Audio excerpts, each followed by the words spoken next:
And now it's Deborah Kobylt Live and Little Italy Podcast. Hi, everybody. Thanks for joining us today on our two podcasts. We are thrilled to have you joining us. And right now, we are going to be talking to Nick Rimedio. Thanks for joining us, Nick. You are the general manager currently of the La Pierre Hotel. I love that place. It's in Beverly Hills. And very soon, the GM of the W Hollywood. That's a really big place and a phenomenal job. But you've also worked a lot locally at many of the hotels here that quite distinguished. And we're here to talk to you about that, about success in this business, because it's not easy, and also about some of your influences, particularly your Italian grandma. And I love how that keeps coming up in your story. So thank you so much for joining us. Thank you so much, Deborah. It's really great to be with you here today. Yeah, and first of all, congratulations on the new job. I know it's bittersweet because you really love the former one, but you know that's what we do in this business, right? You continue on. Absolutely, it's been an amazing 6-year run here at La Pierre in West Hollywood, right across the Beverly Hills border. Walkable neighborhood. But I'm so excited to join the W Hollywood. Tremendous opportunities and challenges coming up, and that's what it's all about. Yeah. Now you've worked. Go ahead. Sorry. It's challenging yourself and continuing to grow. Yeah, but it's a tough business. It's a tough industry, but you've always managed to stay at the top. And that's not easy to do, right? Can you talk to us a little bit about your early days in the business? And then after that, I want to go a little further back about family and tradition and how all that played in your success. Absolutely. No, I started running my first restaurant at 19 years old in Myrtle Beach, South Carolina. And from there, started a culinary competition black tie event that we did for 2 years. A little bit afterwards, I moved back to Akron, Ohio, which is where I'm from. Back to school. My dad was ill at the time. My grandmother was, kind of at a restaurant when I was in high school. His restaurant was invited to go into a hotel in my hometown, overlooked waterfalls, beautiful property. And so we went there. That was my first hotel job. And then a little bit after that, I got an invitation to work with the legendary chef Charlie Trotter at his flagship restaurant in Chicago. That then took me to one and only Palmilla in Los Cabos, Mexico, and then opened the Palazzo in Las Vegas, where Chef Trotter had the signature Restaurant Charlie, in 2008. And then moved to California later that year with Chef Michel Richard from Citronelle. Who had the flagship restaurant at Carmel Valley Ranch. So it's been an amazing ride, and then came to Los Angeles about 10 years ago. And from L'Ermitage, Beverly Hills, Avalon, back to L'Ermitage, and then the last 6 years here at La Pierre Hotel. There's not one of these hotels that you mentioned that I don't just absolutely love. They're stunning and they have a very relaxed feel to them when you walk in, each one of them. And, I know you're the general manager. And as my dad used to say, it starts at the top. So it starts with what you put out there. Weren't you supposed to go to law school or something, or were you going to end up in law school? Because I like to say to people, you've got to sort of follow that passion. I can't tell you how many people. Well, yes. I mean, do it. Yeah. As a kid, I thought I was going to law school. Went to the American University of Paris right after high school. Majored in international affairs, European history. Was then thinking to go into international law from that spot. And then, ended up running the restaurant. Came home for Christmas break. Our family's restaurant wasn't doing so well. I felt guilty for my European dream life, and so then took that on. What I like to say about hospitality is a career or a vocation. As a kid, we say, I want to be a doctor, I want to be a lawyer, I want to be an astronaut, a firefighter. No one ever says I want to, run a hotel or run a restaurant. So it's one of those things that definitely evolves. I think from, personal experiences in your family, as well as, something that's unplanned that then becomes a great surprise, to which hospitality has been just that for me. Yeah. What did mom and dad do? My father was a physician for nearly 60 years. So he was a family practitioner, took care of generations of families in northeastern Ohio. My mom was a real estate agent while we were growing up. She had 4 kids in 4 years. So she was busy early on when we were little, did real estate, and then started a catering company that she's had for the last 20 years in Myrtle Beach that she still has today. I understand. So it's like food and hospitality is woven into the family, but it's not exactly this is what we're doing, right? It was always there, right? Because it wasn't there also a family market, from what I understand, My as well. grandparents had an Italian grocery store in Youngstown, Ohio, that they opened during the Depression, that they had for over 40 years up until it closed in 1975. My grandfather was a butcher by trade, and my grandmother ran the front of the store. And so that idea of hospitality and family was definitely very deep rooted and something that, we were raised with. Sunday suppers were a big deal. Holidays were huge. We'd have 40 or 50 people over for, Thanksgiving or for Christmas Eve. We had two kitchens in our house, a downstairs kitchen and as well as the one upstairs, lots of oven space. And I just have to say, I don't think you're Italian unless you have the kitchen in the basement. It's never fancy, right? I mean, ours wasn't fancy. It's like you barely even were able to make it down the stairs in the basement. But there was this glorious kitchen, older appliances, and what came out of there was shocking, right? Isn't that true? Absolutely, 100%. I mean, my grandmother even had a downstairs kitchen in her home, and she would literally make thousands of cookies during the Christmas time. And put them in the department store boxes, tape them up, put them in the trunk of her car. And she would I remember her, she'd be at the grocery store and she'd see the same person who checks her out, and then she'd hand them a box of cookies. I mean, it was just nonstop, and it was a part of that tradition. That's where you got your first taste of hospitality. There's no doubt about it. Don't you think? With grandma. Absolutely. You couldn't come within 5 feet of her. Her name was Evelyn. You couldn't come within 5 feet of Evelyn without her trying to feed you. Didn't matter what time of day it was, from meals or maybe fruit, even the peppermint candies, the chewy ones. She always carried those, and it was really important to her to make sure that everyone was nourished at all times. At all times, right? It could be 2 a.m. Honestly, I mean, if you grew up like I did, when I was young, we were in New Jersey, people would show up and I often wondered, where did the food come from? And it always came from the basement. I used to think it came from under my mom's bed. And it didn't matter the time of day. It could be a cookie, an eggplant. Is that right? 100%. Same with you? And the way that they planned, I mean, I remember, my grandmother and her sister, my Aunt Vera, like they'd have sauce frozen. And a homemade sauce, and the freezer would be packed with it.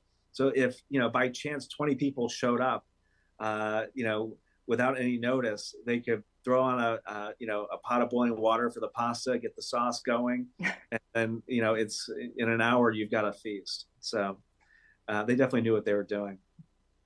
Are you a good cook? I do like to cook. I don't cook as often as they do. I've been very fortunate to work with amazing chefs throughout my career, so I've picked up a few things. Love making soups. It's just the time, I think, that I find challenging, because I think that, making soup, for example, I love to make the stock, and so you go to the grocery store, you get your vegetables, you make the stock itself, then you go into the soup, and it takes several hours, all of which I love to do. It's just trying to find enough hours in the day on top of my day job. Right.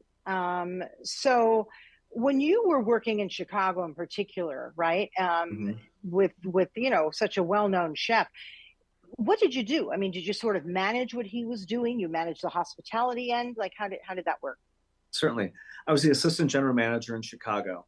And so running the front of the house. And that restaurant it had about 100 seats. It was an old, a really beautiful Chicago townhouse. Or brownstone, and it was actually two of them next door that we connected. And so there were, within those 100 seats, it was all a tasting menu.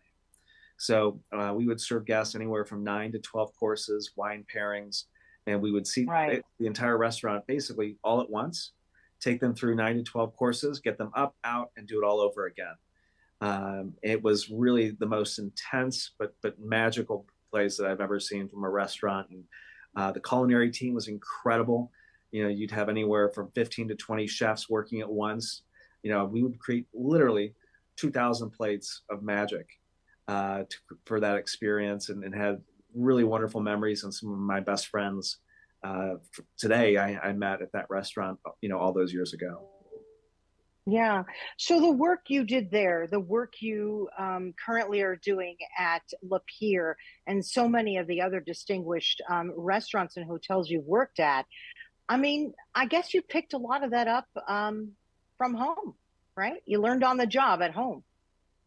Absolutely. I think, I started bartending at our family bar when I was 8 years old. And we had the most amazing cast of neighbors and family friends, big bombastic personalities, all the things that you weren't supposed to talk about, we talked about. Religion, politics, and everyone had huge opinions. But I think that opened my eyes to one, listening to people, trying to understand their point of view, and then understanding, the joy of life. And I think that in hospitality, that's really the common denominator, whether we're serving a cheeseburger, a plate of pasta, or, a dish with hundreds of dollars of white truffles, that it has to be done with joy and with love. And that's something that I definitely picked up from my family, and from my grandmother. Yeah. So many young people are going to school to study hospitality. But I mean, you pretty much answered my question. But what is needed most? Obviously, that love, that passion, and as you said, it's really not a place where you have hours, right? This Mm-hmm. sort of consumes you, but in a good way. If it consumes you in a not good way, then you're in the wrong place, right? But you seem to enjoy being with the people. You enjoy the challenge of creating something new, right? Would you say that's one of the more important aspects of this kind of field? I think, for this field, I think creativity is really important. We have to Mm. visualize, whether it's plates of food or events or, programming or amenities for a hotel. You have to visualize it in your mind and then use and have the ability to Ah, translate that into reality. That to me has been one of the most fun and rewarding things, is translating ideas into reality and seeing how guests react to them and how yeah. excited people can get. I think that's really important. I think that commitment and dedication is essential. Mm. Hospitality, I joke, is a contact sport. It's a lot of long Mm. hours. People can get upset, both the people that you work with as well as the guests that you're entertaining. And so there's a lot of crisis management and stress management, de-escalating situations, trying to make people feel better. So it can be, emotionally exhausting. So it requires that commitment and dedication. At the same time, it's not all, it's not a downer business.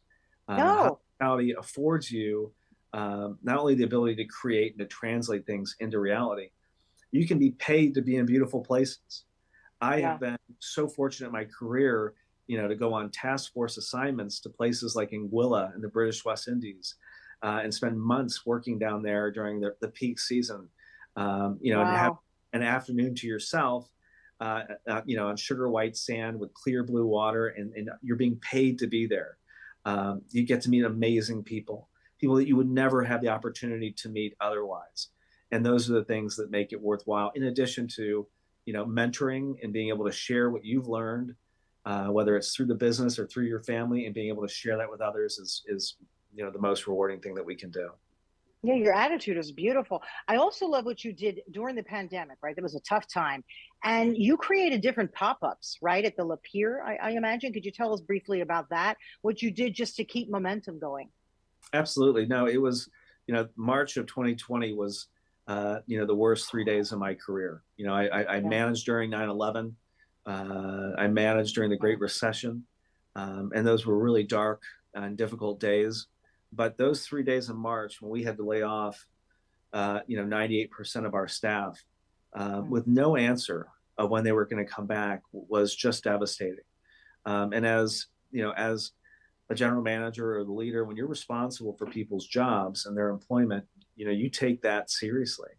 Yeah. Their families depend on it. And so, right after we went through that, I was able to keep basically a handful of team members, and we moved into the hotel and basically ran it like a bed and breakfast. And then through that, I was, fortunate to be chair of the West Hollywood Chamber of Commerce, as well as our design district, and knowing a lot of the local businesses and seeing how people were suffering. We had an artist who lost his gallery. So when he asked if we had space, of course we have space. We moved him into a meeting room right off of our courtyard. And a retail friend of mine who has an event business, he does celebrity gifting suites. I've worked with him for years at L'Hermitage, brought him over to Lapeer. We put him in our front retail space to do a hotel gift shop unlike any other that's based on the idea of a celebrity gifting lounge. We had a restaurant that just opened around the corner from us. They had no outdoor space.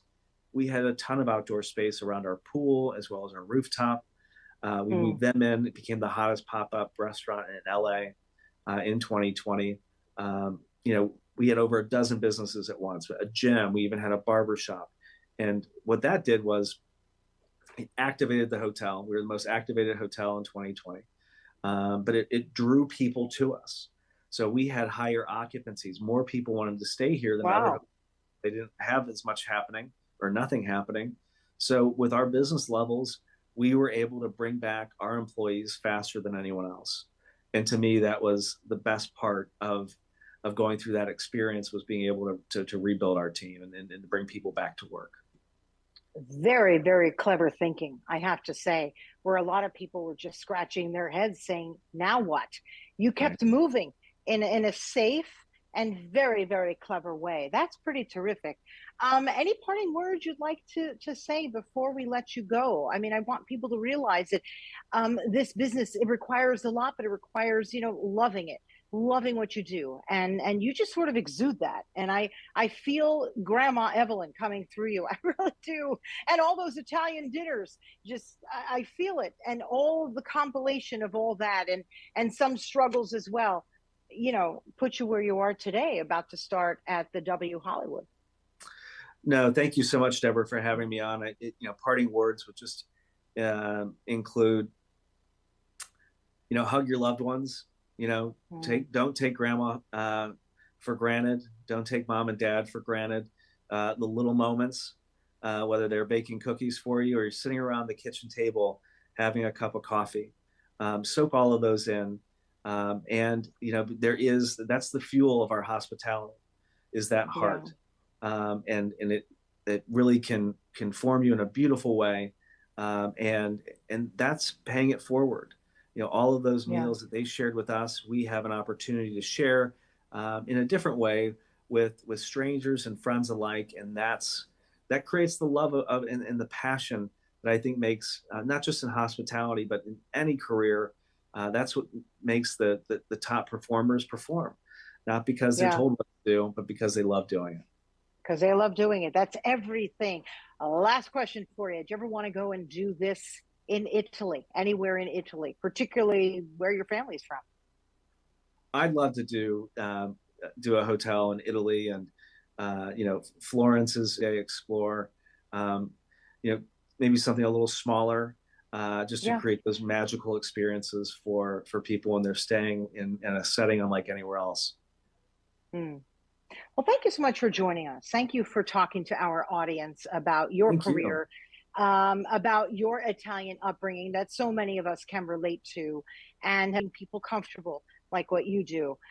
So thank you very, very much. And I'd like to thank our audience for joining us on Deborah Kobylt Live and our Little Italy podcast. Please go look for Nick at the W Hollywood. That is an outstanding place. Congratulations for the great success on YouTube, Facebook, Instagram, and just about every audio platform where you look for podcasts. We go on video and audio. So just look up our names, Deborah Kobylt Live and Little Italy Podcast.